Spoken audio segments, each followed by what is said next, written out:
आप अंतरिक्ष में तैर रहे हैं, आपके सामने दिखाई दे रही है हमारी सुंदर पृथ्वी। लेकिन क्या आपने कभी सोचा है पृथ्वी पर दिन और रात क्यों होते हैं, मौसम क्यों बदलते हैं और पूर्णिमा, अमावस्या तथा सूर्य, चंद्र ग्रहण कैसे बनते हैं? आइए इसे सरल तरीके से समझते हैं।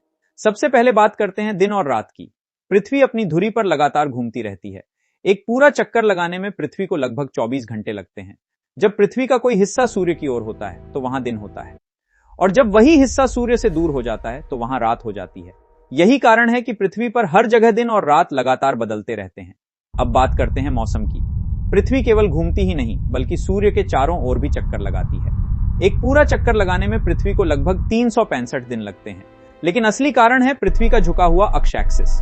पृथ्वी लगभग 23.5 डिग्री झुकी हुई है। इस झुकाव की वजह से साल के अलग अलग समय में पृथ्वी के अलग हिस्सों पर सूर्य की रोशनी अलग अलग मात्रा में पहुंचती है। इसी कारण गर्मी, सर्दी, बरसात और वसंत जैसे अलग अलग मौसम बनते हैं। अब समझते हैं पूर्णिमा और अमावस्या।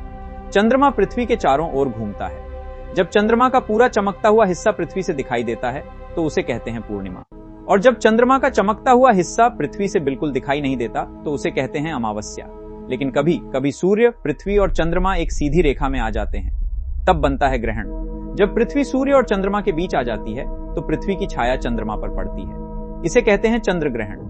और जब चंद्रमा सूर्य और पृथ्वी के बीच आ जाता है तो वह कुछ समय के लिए सूर्य की रोशनी को ढक देता है। इसे कहते हैं सूर्य ग्रहण। ये घटनाएं हमें याद दिलाती हैं कि हमारा ब्रह्मांड कितना अद्भुत और रहस्यमय है। अगर आपको अंतरिक्ष और विज्ञान के ऐसे ही रोचक रहस्य जानना पसंद है तो वीडियो को लाइक करें, चैनल को सब्सक्राइब करें और कमेंट में बताइए आप अगली वीडियो किस विषय पर देखना चाहते हैं। धन्यवाद। Thank you for watching.